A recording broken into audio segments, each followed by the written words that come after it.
Meneja wa kwanza katika taifa hili ni mie.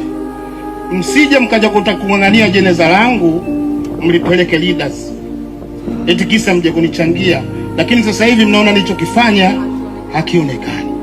Sijawahi hata mtu mmoja, mtu wa media aseme Fera tumetengeneza tuzo tumekupa, lakini mimi na kumbukumbu zangu nimewatengeneza wasanii 105 wanaofanya vizuri 32, na nitakupeni maajabu, mtu anayefanya mwingine vizuri ni Jux.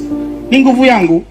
Haya, kwa maneno ya Said Fera, mimi kama social commentator nikawa nimejiuliza kwamba je, alijitabiria yeye mwenyewe kile ambacho kinaendelea sasa, kile ambacho kimemtokea na kinachoendelea sasa, kwamba by that time wakawa wanaongelea issue ya yeye kufariki, kwamba mfano atakapokuwa amekufa, lakini right now kinatokea vice versa, kwamba anaumwa na anahitaji msaada. Lakini hapo pia alikuwa anazungumza kuvilenga vyombo vya habari ama media, lakini hapa kinachotokea ni kwamba imekuwa vice versa, wanaolengwa kutoa msaada ama kumsaidia Said Fera wakati upo kitandani ni upande wa wasanii. Lakini nirejee maneno yake ambavyo yeye mwenyewe amesema kwamba amewasaidia wasanii 105, lakini wasanii ambao wametoboa ni 32. Ina maana kwamba wasanii takribani 73 hawajatoboa ama hawafanyi vizuri, lakini vile vile amemclude Jux kwamba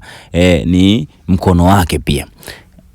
We can't question about that, lakini tunaweza kuhoji kuhusiana na hao wasanii 32 ambao yeye mwenyewe amesema kwamba wanafanya vizuri, lakini kwa wakati ule, kwa sababu hiyo speech ama hiyo video ni ya muda kidogo, lakini inamaanisha kwamba kama walikuwa wanafanya vizuri, na kwa maana nyingine hata maisha yao wameyatengeneza vizuri. Lakini right now wakati anaumwa, malalamiko ya mke wake Fera kusema kwamba aliyowasaidia wamuangalie tena Fera, tunarudi kwa wasanii wawili ambao yeye mwanamke wake Fera alisema kwamba wanamsaidia au mwingine wamemsaidia, lakini pia wameacha kuokota simu.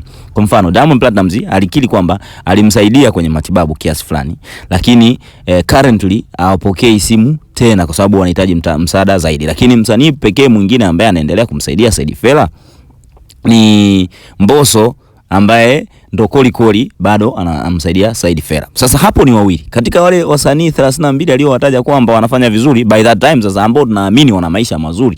Na katika hao wasanii 32 hatuwezi kuwatoa ya Moto Bendi, maana yake wakina Slay, wakina Beka, wakina nani Enoch Bella, Swibezi na wengine, lakini vile vile TMK wanaume halisi na TMK wanaume wa zamani, maana yake tunaongelea wakina Temba, kina Chege na wengine wengi. Na amemzungumzia pia Jux, ambaye mnaona pia maisha ya Jux kwamba na maisha yake mazuri.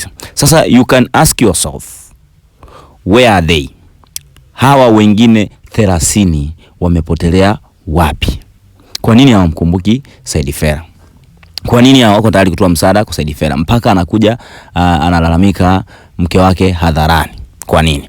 Sasa wakati unajiuliza hilo swali kwa nini, turudi kidogo kwenye maelezo ya Dudubaya kwamba kwa nini kitu gani ameshawahi kukifanya kibaya dhidi ya watu ambao wamewahi kuwasimamia Fera. Sasa tusiende deep, au mimi nisiende deep kwenye hicho kitu ambacho alikizungumza Dudubaya, lakini kwa kumsikiliza Dudubaya na kwa kujaribu kuelezea fikra ama maoni yangu mimi vile ambavyo Watanzania wengi huwa wapendi, ni kwamba nataka kuwakumbusha Watanzania wengi kwamba sisi Watanzania wengi mtu akiwa mgonjwa tunapenda kumuonea huruma, hatuwezi kumwambia ukweli. Mtu akiwa amefariki tunamuonea huruma, hatuwezi kumwambia ukweli.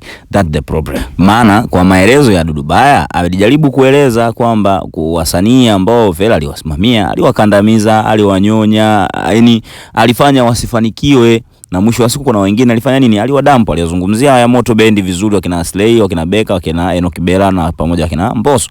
Aliwaongelea pia wakina Juma Nature. So you can imagine akamuongelea pia Bibi Cheka. Sasa najiuliza kwamba hao 30 ndo hao wasanii ambao walitendewa vibaya? Hao wasanii 30 sasa waliobakia, kwa sababu wawili tu kati ya wale ambao walisema wanafanya vizuri 35, je, hao wasanii wawili ndo wanaoshiriki vizuri wameshiriki angalau kumsaidia. Je, hao wengine 30 wako wapi? hao ndo waliotendewa kile ambacho alikuwa anakisema Dudu Baya. Sasa mimi nimesema kwamba tatizo letu sisi hatutaki kumwambia mtu ukweli akiwa kwenye mazingira mabaya au mazingira au matatizo, ni kwamba itakuwa ngumu sana watu kujifunza kama hawaambiwi ukweli. That's the problem.